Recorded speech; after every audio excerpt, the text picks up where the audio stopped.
Hi there. My name is Paul Michael, and I have a business called So What. It's located in Oakland Park, Florida. I'm a swimwear designer. We do alterations and tailoring and work on leather and things like that. Swimwear is our primary claim to fame, and that's our business here. So, of course, everybody was freaking out when you started realizing that the coronavirus situation was a reality.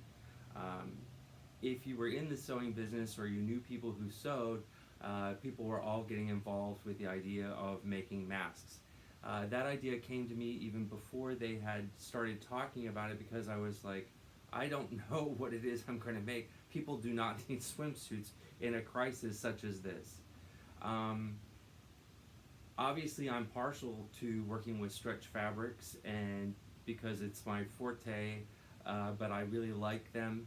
Uh, Spandex, 80% of the fiber in it is nylon, 20% is elastane, is a generality.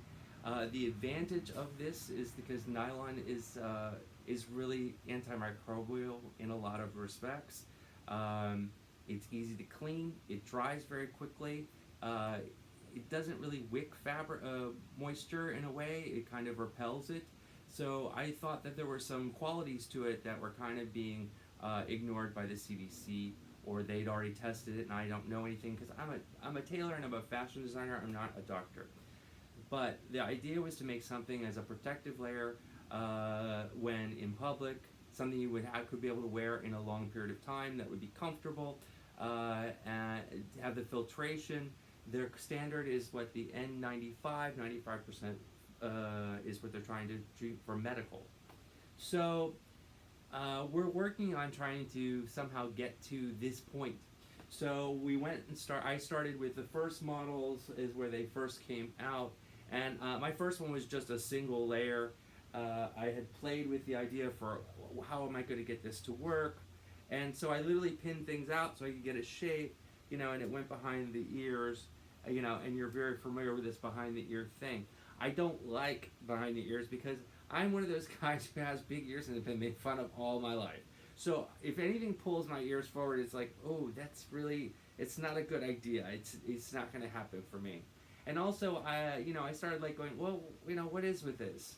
And as I started looking at the shapes that were made afterward, I started looking and going, this is very familiar to me because, you know, uh, I make a lot of jocks and smaller things than jocks for guys, and if you notice, it's really not really all that different, same kind of shape. And if you look, I mean, I'm just saying, I have a lot of beard, and I have a seamstress who obviously is clean shaven, so we have to test all the masks on her to see the real chin shape, because the first two have a lot of chin area because I'm a bearded guy.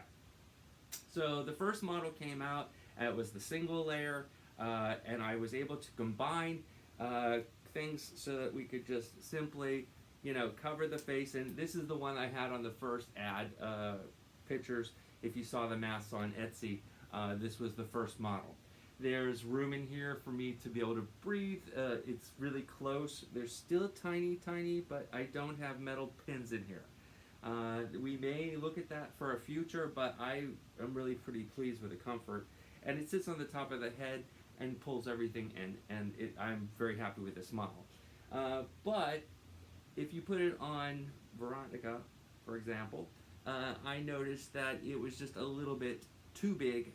Her face is smaller than mine, and she doesn't need this much, and we don't need it all the way back here, and the nose. So it went through some renovations. So this is where we're at now. This is the model we have. It's smaller, still works the same on the top. It's now 2 layers.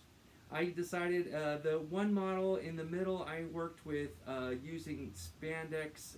We have a special liner for swimsuits, and I tried it, but I think that the filtration on the spandex is better than the liner.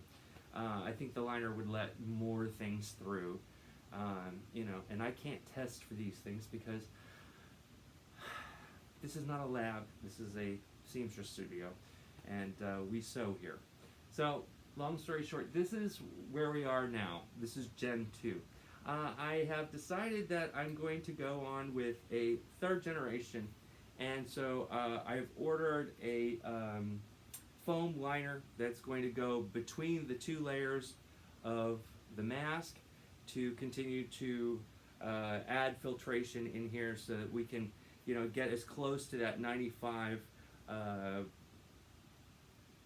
standard as we can with the things that are available to us. If you're interested in learning more, they're on sale at getwet.com. We have a Facebook page. I try and keep things posted on So What's Facebook page and there as well, so that you can see what's going on. Please take care of you guys selves, and I'll talk to you later.